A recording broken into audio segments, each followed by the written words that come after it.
시편 136편 10절에서 21절까지 말씀, 제가 여러분과 함께 번갈아 가면서 읽겠습니다. 10절 제가 먼저 읽겠습니다. 이집트의 마다들을 치신 분께 감사하여라. 그 인자하심이 영원하다.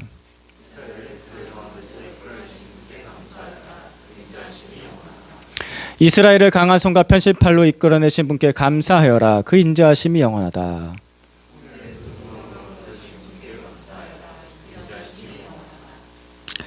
이스라엘을 그 가운데로 지나가게 하신 분께 감사하여라. 그 인자하심이 영원하다.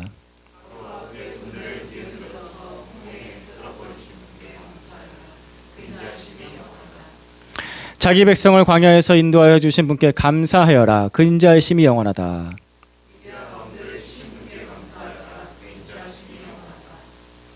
힘센 왕들을 죽이신 분께 감사하여라. 그 인자하심이 영원하다.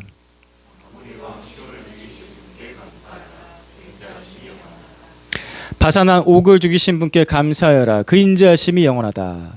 그들의 땅을 유산으로 주신 분께 감사하여라. 그 인자하심이 영원하다. 아멘.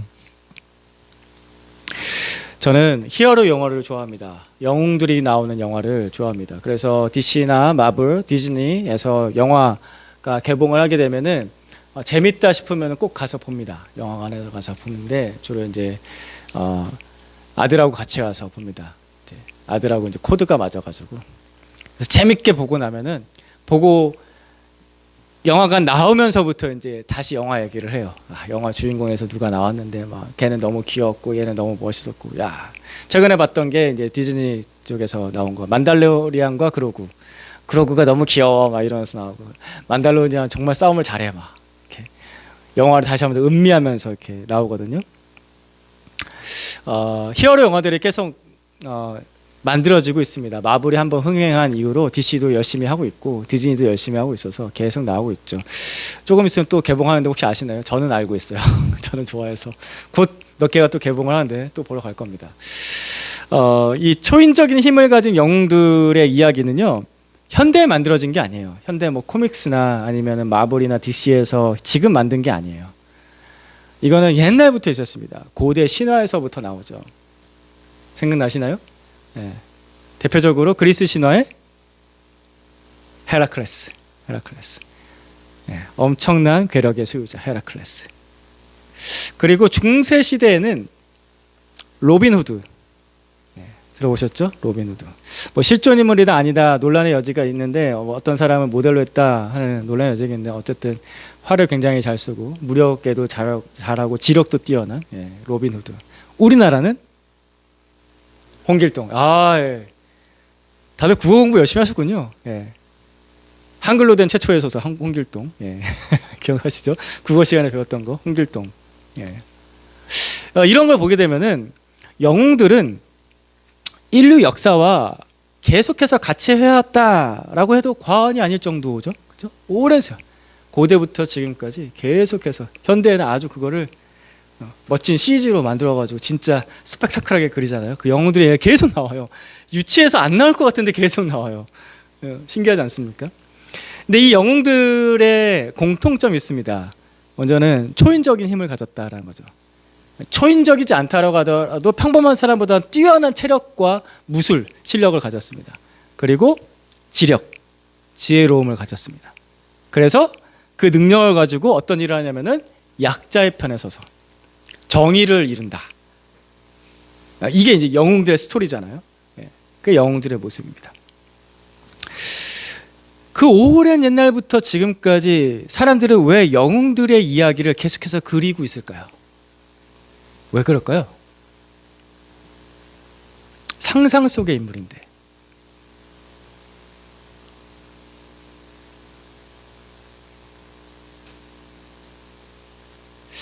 영웅이 필요하다라는 어떤 간절함이 있어서 그러지 않을까요?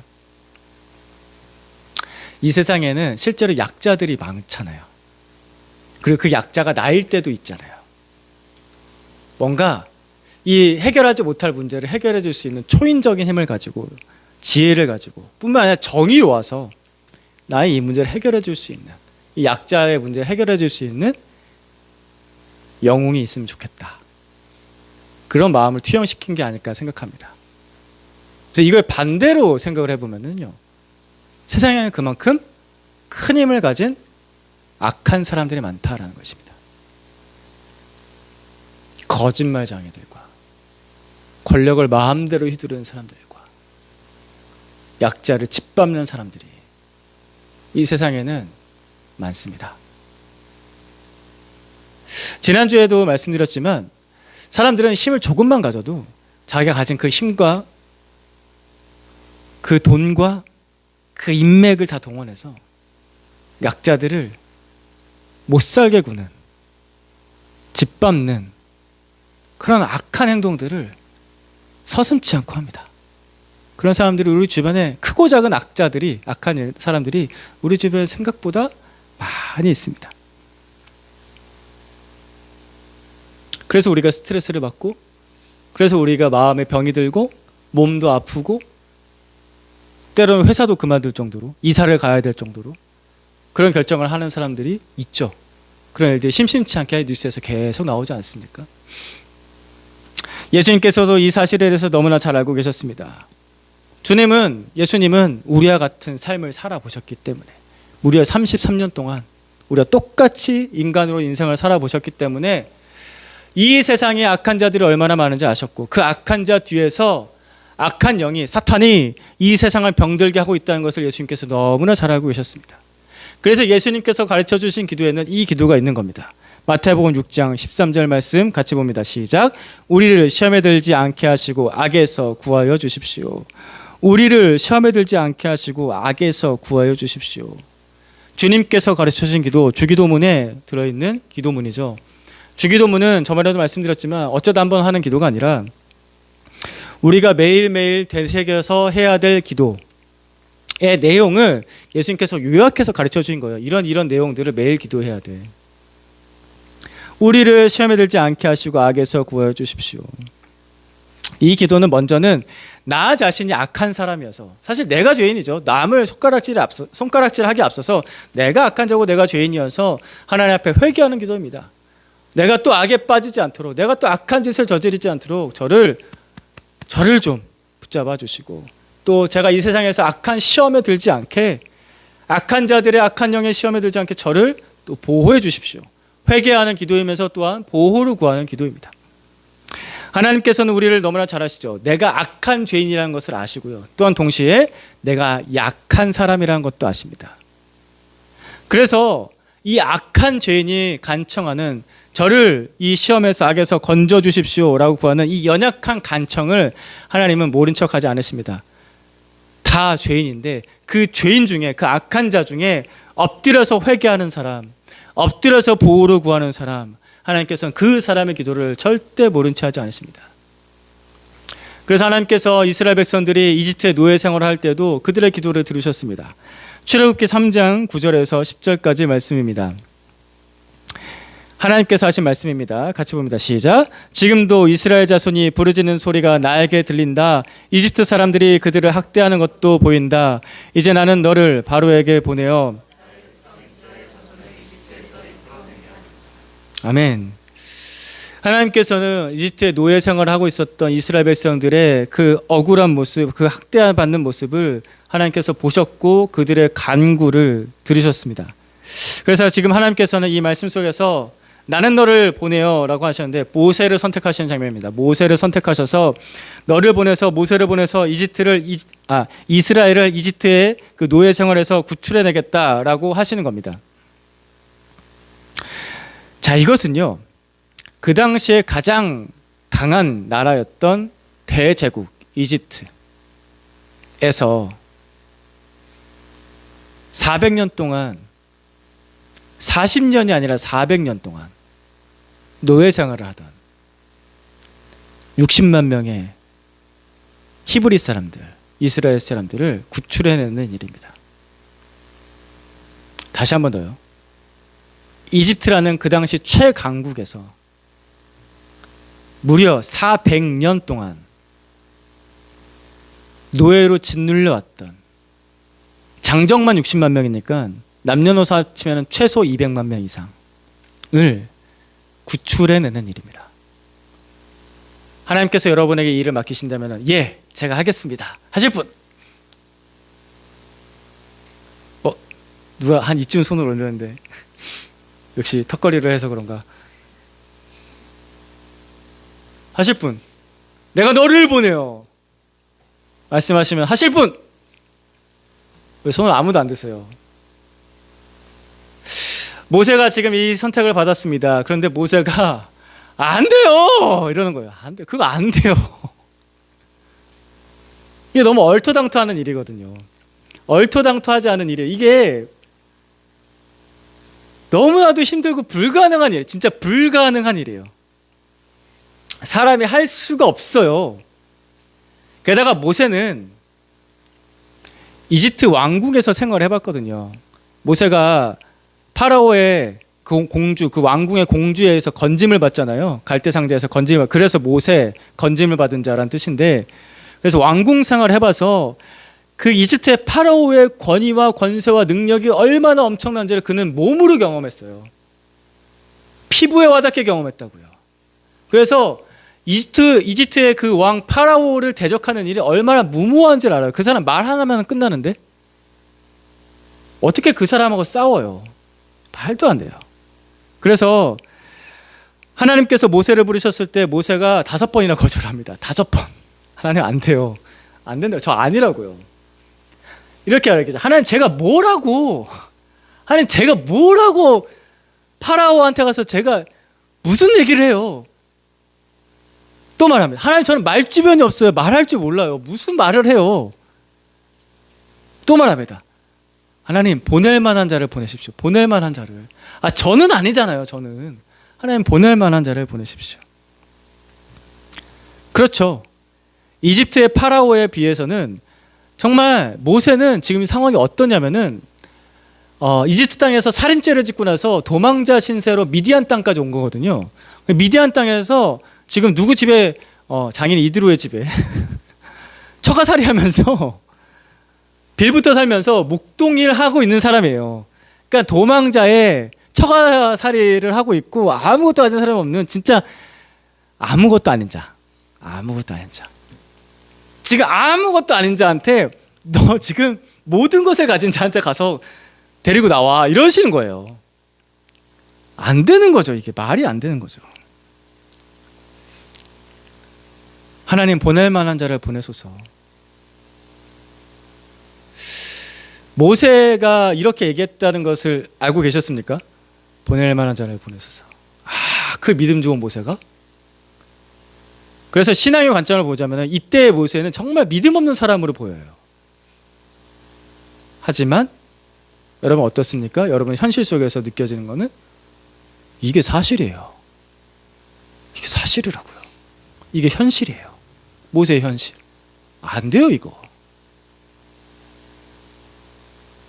하지만 하나님의 일하시는 방법이 굉장히 독특한데 하나님께서는 일하실 때 항상 아무것도 안 자를 부르세요. 아무것도 안 해줘. 뭐 못할 것 같은 사람, 꼭 뭐 안 될 것 같은 사람, 연약한 사람, 그런 사람 부르세요. 아무것도 아닌 자를 선택하시고 그를 구원하시고 그를 들어서 쓰십니다. 성경을 보다 보면 그 일이 계속해서 반복해서 나요. 아무것도 아닌 사람 불러다가 쓰세요. 여러분 혹시 하나님 저는 믿음도 없고요, 연약하고요, 사실 제가 뭐 일도 좀 그렇게 잘하는 것도 아니고요, 가정도 잘 돌볼지도 모르고요, 학교에서 공부도 잘 못하고요, 체력도 모자르고요, 맨날 아프고요, 친구 관계도 제가 뭐 그렇게 리더십도 없고요, 할 수 있는 게 제가 별로 없어요. 그런 제가 뭘 하겠습니까? 라고 생각하시는 분 있으시면, 아까 제가 볼에다 손을 얹으라니까 다 볼까지도 손을 못 얹으시는데, 그러시면 뭐 자기 이렇게 무릎을 이렇게 쓰다듬으시면서 앉았으니까 이렇게 쓰다듬으면 나는 그런 사람이야. 한번 이렇게 그런 사람이신 분 이렇게 저만 그렇군요. 저는 그래요. 제가 늘 목장 모임 나눌 때마다 얘기해요. 진짜 저는 무능한 것 같아요. 막 이런 얘기 하잖아요. 전 진짜 무능합니다. 할 줄 아는 게 없습니다. 그것은 여러분은 혹시 그런 생각을 하고 계시다면요, 맞아요. 팩트 폭행 맞아요. 사실입니다. 사실 우리 교회에서 누가 엄청나게 똑똑한 사람이 있으며, 누가 엄청나게 부자인 사람이 있으며, 누가 정치권에 손댄 사람 있으며 있습니까? 제 눈에 그렇게 뛰어난 사람 안 보이는데요. 죄송합니다. 그게 사실입니다. 그렇게 뛰어난 사람 없습니다. 그게 사실이죠. 하지만 세상 기준으로 보면 우리가 그렇게 아무것도 아닌 자인데 하나님의 기준으로 보면 이렇습니다. 해석이 달라집니다. 아무것도 아닌 자에게 모든 것이 가능한 자일 수 있습니다. 아무것도 아닌 사람에게 모든 것이 가능한 사람일 수 있습니다. 하나님은 그렇게 쓰신다고요. 하나님께서는 태초에 천지를 만드실 때 아무것도 없는 무에서 온갖 생명이 충만한 하나님의 세상을 이렇게 창조하셨습니다. 하나님은 없는 것에서 시작하시는 분이세요. 하나님께서는 성경에 보면은 정말 아무것도 아닌 저 미디안 땅의 도망자 모세, 저 막내 아들, 그래서 맨날 양치기 혼자 하고 있었던 다윗, 저 갈릴리에 무식해서 힘만 센 베드로, 그리고 맨날 성질말 부리던 야고보와 요한, 이런 사람들 데려다가 하나님 나라를 만드셨습니다. 그들을 하나님 나라 일꾼으로 쓰셨습니다. 이게 하나님의 법칙입니다. 희한한 하나님의 방법이죠. 오늘 보면 12절 말씀, 136편 12절 말씀 같이 봅니다. 시작. 이스라엘을 강한 손과 표심팔로 이끌어내신 분께 감사하여라. 그 인자하심이 영원하다. 60만 명의 노예라고 했습니다. 그들이 뭐라고 이집트의 파라오를 대적해서 이깁니까? 40년 동안 그리고 나서 광야 생활에서 떠돌이 생활을 합니다. 그 60만 명의 광야 떠돌이가 뭐라고 아모리아 왕 시온을 싸워서 이기며 바산 왕 옥을 싸워서 이깁니까? 이게 상식적으로 말이 안 되죠. 그래서 성경에 기록된 이런 이야기를 역사학자들이나 다른 사람들을 보면은 다 신화다라고 표현을 합니다. 거짓말이다, 건국신화다, 당군 할아버지 내려오셔서 하신 것처럼 그런 건국신화다 이렇게 얘기합니다. 근데 성경은 우리가 믿는 하나님은 이것이 사실이다라고 우리에게 계속해서 말씀을 우리 마음 가운데, 우리 삶 가운데 보여주십니다. 근데 하나님께서 이런 것들을 보여주실 때 결코 그들의 어떤 이렇게 별 볼 일 없는 모습을 숨기지 않으셨다라는 거예요. 그 이스라엘 사람들이 이집트를 탈출할 때 성경에 이렇게 기록이 되어 있는데 개역개정 성경에는 이스라엘 백성들과 같이 나왔던 민족들이 있었다라고 했는데 어떻게 표현했냐면은 수많은 잡족이 함께 나왔다. 수많은 잡족이 함께 나왔다 라고 표현했습니다. 상상해 보세요. 이거 뭐 질서도 없고 규율도 없고 명령체계도 없고 수많은 잡족이 그 수백만 명이 우르르 나오는 겁니다.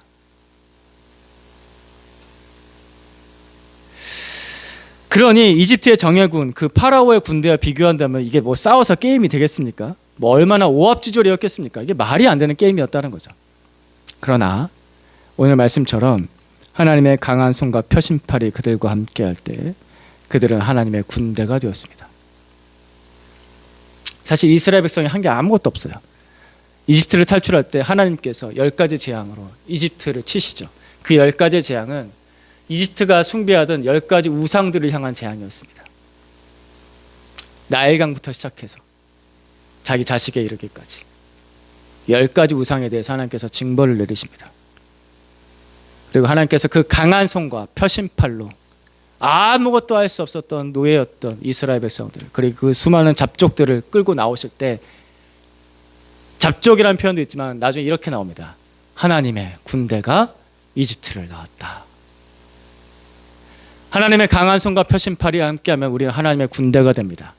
따라해 봅시다. 하나님의 강한 손과 하나님의 표심팔이 우리와 함께하면 하나님의 군대가 됩니다. 상황은 똑같습니다. 나는 쭈구리입니다. 별거 없습니다. 하지만 하나님의 강한 손과 표심팔이 함께하면 우리는 하나님의 군대가 됩니다. 주의 팔에 그 크신 팔에 한 기세, 주의 팔에 영원한 영원하신 팔에 안기세. 함께 할까요? 주의 팔에 그 크신 팔에 안기세. 주의 팔에 영원하신 팔에 안기세. 아멘. 근데 세상 사람들은 우리가 이런 찬양하잖아요. 나약한 자라고 하죠.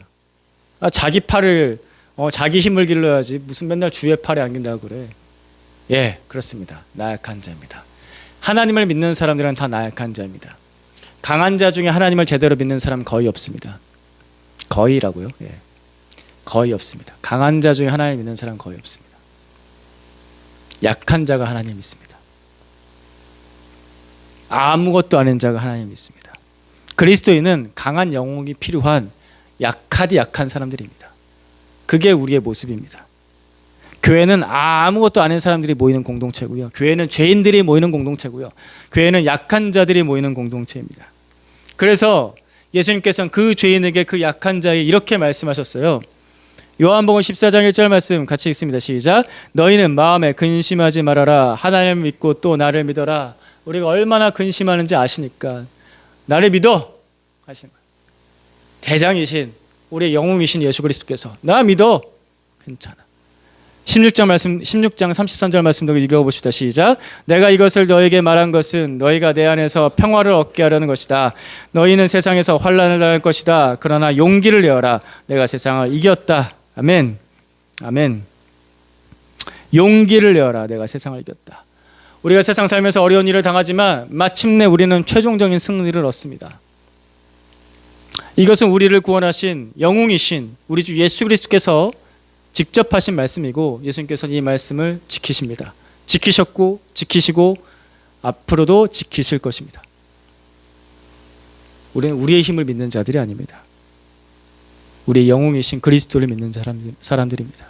하나님을 믿으십시오. 용기를 내십시오. 그분이 세상을 이기십니다. 그분이 이집트를 이기셨고 바산 옥을 이기셨고 아모리 왕 시온을 이기셨습니다. 그 옛날 이집트 노예들이 그렇게 하나님 믿고 따랐을 때 그들이 할 수 없었던 승리를 맛봤고 2000년 전 갈릴리 어부들은 그들이 할 수 없었던 인간에게 절대적으로 불가능했던 죽음조차도 이기시는 인간 최대의 빌런 죽음이죠. 우리 맨날 왜 피곤하고 아프고 어려울까요? 죽음 때문에 그렇습니다. 죽음의 그림자 때문에. 근데 그 죽음조차도 이기신 예수 그리스도 그 부활의 죄짐을 그 연약한 갈릴리 어부들이 받습니다. 그래서 믿음을 가지고 온 세상에 복음을 전하는 사도가 된 거죠. 오늘도 하나님께서는 이렇게 연약한 자들을 부르십니다. 약한 자, 죄인을 부르십니다. 여러분 그렇습니까? 여러분이 그런 연약한 자이십니까? 강한 자, 능력 있는 자, 그런 사람들 선발해서 사용하는 것은 세상 주인의 방법이죠. 지난주에도 말씀드렸죠. 세상 주인이 있다. 그들은 강한 자, 능력 있는 자, 있는 자를 부릅니다. 그래서 잘 사용하죠. 우리는 지금까지 이 세상 살면서 그 선발의 과정들을 겪어봤습니다. 안 겪을 수가 없죠. 이 세상의 논리니까요. 이 세상의 원리니까요. 그 선발 과정 중에서 합격의 영광을 경험하신 분도 있죠. 예. 반대로 탈락의 슬픔, 버림받음, 그 비참함을 경험하는 우리의 인생 이야기도 있습니다. 인생 살면서 이것을 안 경험할 수가 없죠. 그러나 하나님께서는 세상 주인처럼 우리를 대하지 않으신다는 거예요. 하나님께서는 강한 자를 부르지 않고 약한 자를 부르시고 죄인을 부르십니다. 아무것도 아닌 우리를 부르셔서 구원하셔서 그분의 나라를 이루십니다. 이것이 이스라엘 민족의 시작이었습니다. 이것이 교회의 시작이었습니다. 그래서 교회가 시작한 모습을 고린도전서에서 이렇게 보여주는데요. 고린도 교회도 처음 교회인데 신약 교회 처음 교회인데 한번 같이 읽어볼까요? 시작. 형제자매 여러분, 여러분이 부르심을 받을 때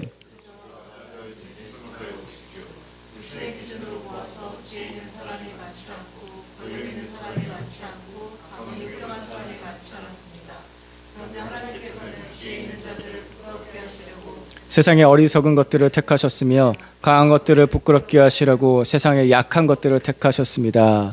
아멘. 아멘. 아멘. 약한 나를 선택하시고 죄인인 나를 부르셔서 아무것도 아닌 자를 구원하셔서 하나님 나라 백성 삼으시는 하나님이십니다. 그분께 감사하십시오. 그래서 말로 다할 수 없는 하나님의 사랑과 은혜를 경험하게 하시고 하나님의 나라 천국을 누리게 하시고 그리고 마침내 우리가 죽고 나서는 죽음으로 끝나는 게 아니라 천국까지 인도하시는 완벽한 승리를 이미 계획을 끝내놓으셨고 그것을 실행하고 계시는 하나님께 감사하십시오. 그런데 지금까지 이 얘기 들으시면서 그러면 내가 끝까지 약한 자로 살아야 되나? 나 약한 자이고 싶지 않은데 나 자꾸 왜 약한 자라고 하는 거야? 왜 내가 아무것도 아닌 자라고 하는 거야? 내가 지금까지 열심히 살아왔는데? 라고 생각이 들면서 혹시 거슬리십니까? 그럴 수 있습니다. 그것도 사람의 마음이니까요. 근데 내가 왜 이렇게 이걸 거슬려 할까? 왜 이렇게 거슬려 하지? 이 마음을 또 잘 살펴봐야 됩니다. 약한 자를 택하시는 하나님, 죄인을 부르시는 하나님으로부터 멀어지게 하는 죄가 있습니다. 그 하나님께 가까이 나아가지 못하게 하는 죄가 있습니다. 가까이 나아가지 못하게 할 뿐만 아니라 본인이 안 나아가게 하는 죄가 있습니다. 그것은 교만입니다. 내가 하나님 되고 하나님 없이도 내가 잘 살 수 있고 나의 힘과 능력으로 잘 살 수 있어. 교만한 마음, 교만한 삶. 사실 죄의 가장 원조는 교만이라고 할 수 있습니다. 가장 큰 뿌리가 교만입니다. 왜냐하면 첫사람 아담도 그가 지은 죄가 교만이었습니다. 내가 하나님처럼 되겠다. 하나님이 필요해요가 아니라 내가 하나님처럼 되겠다. 그 목적을 가지고 선과 악을 알게 하는 나무 열매를 먹은 거죠. 하나님처럼 되고 싶어서. 사탄이 그렇게 속이거든요. 너 이거 먹으면 하나님처럼 돼. 아담의 처음 죄가 하나님처럼 되려는 거였습니다. 하나님이 필요해요가 아니라 내가 하나님이 되겠어. 그 교만. 그것 때문에 하나님으로부터 멀어졌죠. 이스라엘 민족이 앞서 말씀드렸듯이 그렇게 위대한 구원을 받습니다. 그 강대국 이집트에서 하나님께서 강한 손과 펼친팔로 하나님께서 이끌어내셔서 이스라엘 민족이 시작되었습니다. 그리고 은혜롭게 잘 살면 되는데 그 이스라엘 민족이 타락하죠. 그들이 타락하게 된 가장 큰 죄도 교만. 이스라엘 민족이 끊임없이 만들었던 우상은, 그래서 우상 숭배를 계속하는데 그 우상은, 그 신은, 그들이 만든 신은 바로 자기 자신이었거든요. 나는 풍요롭게 살고 싶고 나는 넉넉하게 살고 싶고 하나님 눈치 보지 않고 살고 싶고, 그래서 자기가 신이 되는 거였습니다. 그래서 왕들이 신이 되고 부자들이 신이 되고 권력자들이 신이 되고 하나님 없어 이런 식으로 말을 하면서, 그래서 북이스라엘을 망하고 남유다가 망했습니다. 교회가 참 연약한 죄인들의 공동체로 은혜 가운데 시작했습니다. 그래서 죄인들이 구원받고 상처받은 자들이 회복되고 초대교회는 너무나도 놀라운 역사들이 많았죠. 약한 자를 보듬어주고 눌린 자를 자유케 하는 복음의 역사가 초대교회에서 엄청나게 많았습니다. 그래서 베드로가 지나가는 곳마다 그 그림자로도 덮일까 하여서 사람들이 그 근처에 있었을 정도로 은혜가 충만했던 그 교회가 타락했죠. 교회가 타락하게 된 가장 큰 죄도 교만입니다. 겉으로는 하나님 믿는 척 하면서 내가 하나님 제일 잘 믿어 하면서 빛난 십자가를 가슴에 단 그 중세 많은 그리스도인이라 자처했던 사람들이 하나님 믿는 척 하면서 하나님 앞에 엎드리진 않고 돈 앞에 엎드리고 권력 앞에 엎드리고 그것을 자기 것으로 삼으면은 하나님 믿는 척은 여전히 하면서 하나님 없는 것처럼 살아갔던 그 죄 때문에 교회가 타락했죠. 그리고 지금도 그렇게 타락하고 있죠.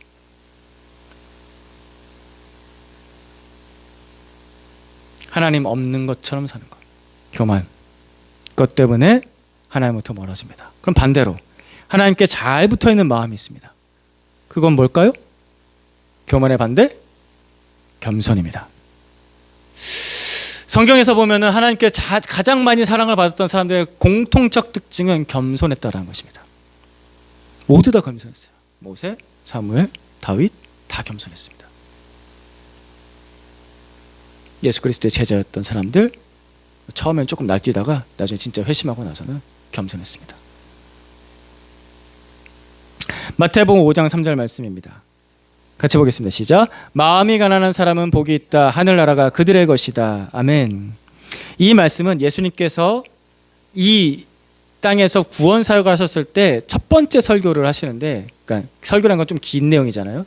긴 설교를 하시는데 첫 번째 설교를 하시는데 그 첫 번째 문장입니다.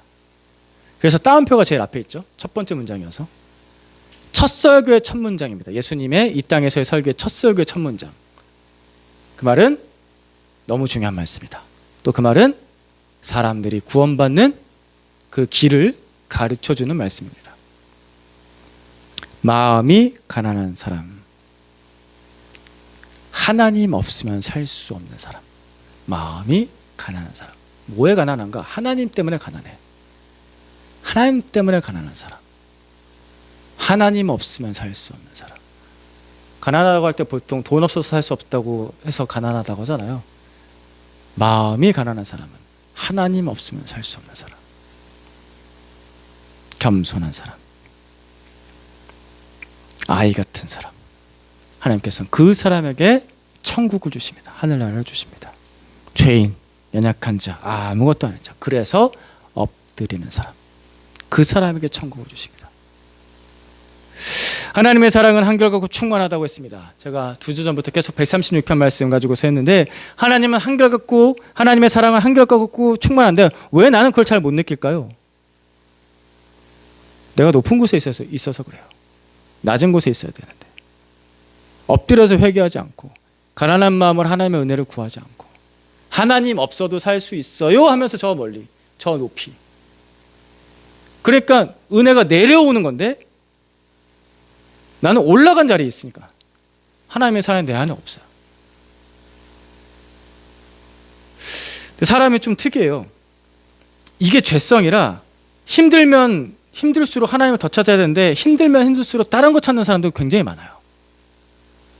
가난할수록, 그러니까 실제적으로 돈이 가난할수록 하나님 더 찾을 것 같은데 가난하면 가난할수록 아니야 돈이 더 필요하니까 돈을 더 찾아야 돼 하는 사람도 많고요. 병들고 아프면 하나님 더 찾아야 되는데 병들고 아프니까 나는 모르겠어 내 몸이 더 소중해 라고 하면서 하나님 더 안 찾는 사람도 많아요. 그러니까 이걸 잘 생각하셔야 돼요. 인간의 죄성이라고요. 그게 무시하지 못할 죄성이에요. 오히려 인생이 힘들면 하나님 더 찾아야 될 것 같은데 안 그런다고요. 생각보다 이게 죄성이에요. 겸손한 자리로 낮은 자리로 내려가야 되는데 내가 그렇게 잘 못한다는 거죠. 상선약수라는 말을 들어보셨을 겁니다. 아마 사회시간에 한 번쯤 들어보셨겠죠. 최고의 선은 물과 같다. 물은 높은 곳에서 낮은 곳을 흐르는데 높은 곳에서 낮은 곳을 흐를 때 항상 깨끗하게 하고 생명을 공급해주고 하면서 낮은 곳으로 계속해서 흘러갑니다. 이게 물의 속성이죠. 이 물 때문에 지구가 생명체들이 살아가고 있는 거잖아요. 이것은 이 자연의 모습은 사실 최고의 선이신 하나님을 보여줍니다. 하나님의 사랑은 가장 낮은 곳 노예였던 이스라엘 백성들에게 흘러갔고 하나님의 사랑은 가장 낮은 자리에 갈릴리의 어부들에게로 흘러갔습니다. 이 한결같은 사랑은 멈추지 않습니다. 오늘도 약한 자에게 죄인에게 아무것도 아닌 자에게 흘러갑니다. 여러분 낮은 곳이 싫을 수 있어요. 내가 왜 아무것도 아닌 자야? 내가 약한 자야? 왜 내가 죄인이야? 그게 죄성이라서 그렇게 반발심이 들 수 있거든요. 근데 다시 진리 안에서 생각해 보면 낮은 곳이 좋습니다. 싫을 수 있는 낮은 곳이 더 좋아요. 생각해 보세요. 저 높은 산에서 물이 흘러서 저 넓은 바다로 갑니다. 넓은 바다가 가장 충만하지 않습니까? 아까도 우리 아이들한테 에베레스트 사는 꼭대기에서 사는 게 편할 것 같아요. 저 바닷가에서 사는 게 편할 것 같아요. 에베레스트 산이 한번 정복해보면 좋은 거지 거기서 살지 못하잖아요. 그 높은 곳에서는 숨이 막혀서 못 살아요. 우리가 인생을 그렇게 살지 않습니까? 저 높은 곳으로 숨 막히듯이 살아가잖아요. 지치고 힘들어서 뭔가 이룬 건 있는데 숨이 막혀요. 친구가 없어요. 그 꼭대기에 올라가면. 공통적이죠? 최고로 높이 올라가면 친구가 없어요. 거의 하나님조차도 없어요. 저 밑에 바다. 모든 물이 모인 곳. 가장 낮은 자리, 가장 충만한 자리. 생명이 풍성한 그 자리. 은혜는 그 자리로 올라간다고요. 그러니까 더 좋아요, 거기가. 내가 낮은 자라고 생각합니까? 오히려 더 좋은 겁니다. 그 가난한 자에게 하나님의 나라 천국을 주십니다. 풍성한 생명을 주십니다. 우리 형제자매들이 평생 예수 믿으면서 이 마음을 구하고 이 마음에서 떠나지 않기를 축복합니다. 앞서 말씀드렸던 히어로, 슈퍼맨은 상상입니다. 하지만 하나님은 현실입니다. 세상에서 영웅이라 불렸던 사람들 있죠. 높은 자리까지 올라갔던 사람들. 근데 나중에 타락하고 실패하는 사람 많습니다. 위인이라 불렸던 사람들 중에서 나중에 역사가 밝혀지면서 알게 된 것은 저 사람이 성추행을 했네, 거짓말쟁이였네, 부정축제를 했네, 인종차별을 했네. 나중에 밝혀지는 위인들 많잖아요. 참 이게 사람을 못 믿겠어요. 하지만 하나님께서는 태초부터 지금까지 영원까지 정의로우시고, 태초부터 영원까지 그분은 변함없이 진리이시고, 태초부터 영원까지 그분은 하나님의 한결같은 사랑이 멈추지 않습니다. 그 주님께서 우리를 구원하신다고요. 어둠에서 빛으로, 사탄의 권세에서 하나님께로 돌아오게 하십니다. 그리고 우리를 악에서, 시험에서 보호해 주십니다. 우리는 이러한 영혼을 믿는 하나님의 백성, 그리스도인, 연약한 자들입니다. 우리 같이 이 평생에 하나님의 사랑 안에 잘 거할 수 있도록, 예수 믿으면 나중에 좀 잘 되거든요. 잘 될 일들이 생겨요. 예수 믿으면 잘 되는데, 예수 믿어서 잘 돼도 겸손한 사람이 될 수 있도록, 예수 믿어서 잘 돼도 하나님 앞에 늘 무릎 꿇는 사람이 될 수 있도록, 우리를 향한 하나님의 사랑이 항상 흘러올 수밖에 없게 내가 낮은 자리에 있는 사람이 될 수 있도록, 이거를 같이 평생 구했으면 좋겠습니다. 그래서 여러분들, 하나님, 제가 이 땅에서 연약해 보이는 사람이긴 하지만 하나님 사랑 안에서 그 겸손한 마음으로 늘 그 풍성한 사랑 경험하는 그 천국을 누리는 사람 되게 해주십시오. 그래서 또 다른 사람에게, 그 연약한 사람에게 그 천국을 나눠줄 수 있는 사람 되게 해주십시오. 그렇게 겸손한 자, 낮은 자가 될 수 있게 해달라고 우리 같이 한번 기도했으면 좋겠습니다. 우리 찬양하고 기도하겠습니다. 충만이란 찬양인데 가사가 이렇죠. 무명이어도 공허하지 않은 것은 예수 안에 난 만족함이라. 가난하여도 부족하지 않은 것은 예수 안에 오직 나는 부유함이라. 우리 예수님으로 충만하게 되기를 원합니다.